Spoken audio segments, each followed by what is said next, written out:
Assalamualaikum warahmatullahi wabarakatuh. Perkenalkan, nama saya Maizatul Hasanah dari kelas reguler HK21A1 NIM 4421102030. Di sini saya akan menjelaskan tentang pengertian perbuatan pidana atau melawan hukum. Judulnya. Pengertian perbuatan pidana menurut Moel Jatno, perbuatan pidana yaitu perbuatan yang dilarang oleh suatu aturan hukum. Larangan yang disertai ancaman dalam kurung saksi yang berupa pidana tertentu bagi barang siapa melanggar larangan tersebut. Untuk menentukan unsur-unsur dari perbuatan pidana, ada pendapat yang membagi elemen atau unsur perbuatan pidana secara mendasar. Yang pertama yaitu A, bagian yang objektif. Menunjuk perbuatan pidana terdiri dari perbuatan dan akibat merupakan kejadian yang bertentangan dengan hukum positif sehingga dapat diancam dengan pidana. Nah, bagian subjektifnya yang merupakan unsur kesalahan daripada perbuatan pidana. Menurut Apeldoorn, kelakuan yang bertentangan dengan hukum bahwa unsur subjektif berupa adanya suatu perbuatan melawan hukum. Di sini ada sifat melawan hukum.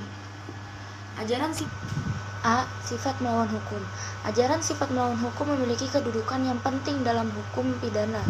Di samping asas legalitas, terdapat dua ajaran tentang melawan hukum. Yang pertama, melawan hukum dalam arti formal dan melawan hukum dalam arti material. Melawan hukum dalam arti formal yaitu sifat melawan hukum yang terjadi karena memenuhi rumusan delik. Dalam undang-undang, ajaran sifat melawan hukum formal apabila suatu perbuatan telah memenuhi semua unsur yang termuat dalam rumusan tindak pidana. Artinya, menurut ajaran ini, melawan hukum sama dengan melawan atau bertentangan dengan undang-undang. Yang kedua, melawan hukum dalam arti material.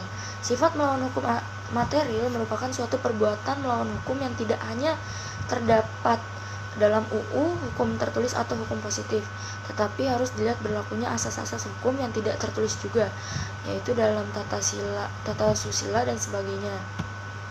Yang ketiga, dalam sifat melawan hukum material juga terdapat dua ajaran. Yang pertama, sifat melawan hukum material dalam fungsinya yang negatif, berarti meskipun suatu perbuatan memenuhi rumusan delik, namun menurut pandangan yang hidup dalam masyarakat bukan merupakan perbuatan yang tercela berdasarkan asas-asas keadilan atau asas-asas hukum yang tidak tertulis. Selanjutnya ada sifat melawan hukum material dalam fungsinya yang positif. Mengandung arti meskipun suatu perbuatan tidak memenuhi rumusan delik, namun perbuatan tersebut dianggap bertentangan dengan rasa keadilan dan nilai-nilai ketertiban dalam masyarakat, maka dapat dijatuhi pidana. Yang pertama ada sifat melawan hukum secara umum, yakni delik yang tidak merumuskan kata melawan hukum dalam unsur-unsurnya sehingga tidak dibebani lagi pembuktian unsur melawan hukumnya. Contoh seperti kasus pembunuhan.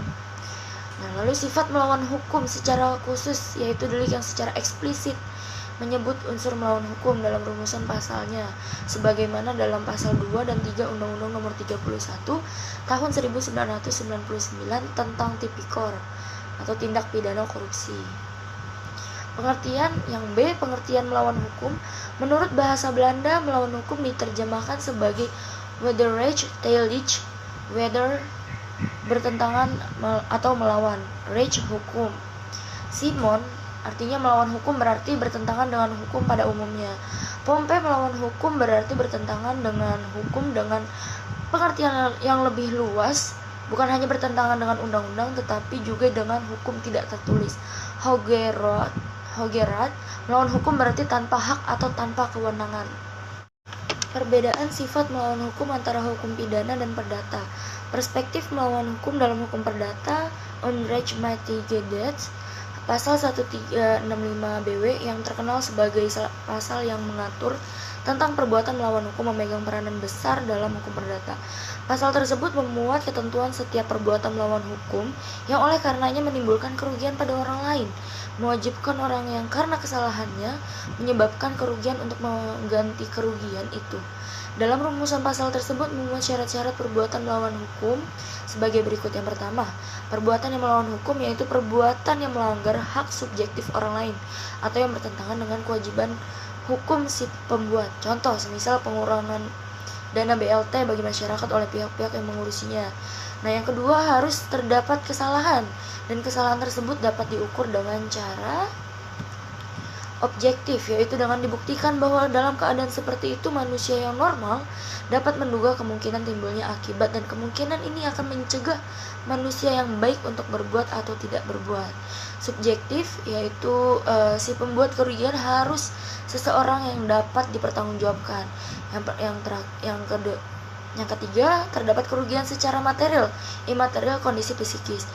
Yang terakhir, terdapat hubungan kausal atau perbuatan dengan kerugian.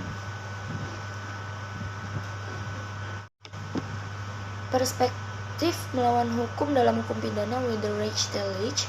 Menurut Langemeyer, untuk melarang perbuatan yang tidak bersifat melawan hukum atau yang tidak terdapat kekeliruan itu tidak masuk akal. Mengenai ukuran dari kekeliruan tersebut terdapat dua pendapat. Yang pertama, apabila perbuatan telah melanggar larangan undang-undang, maka di situ ada kekeliruan. Letak perbuatan melawan hukumnya sudah nyata, yakni melanggar ketentuan undang-undang.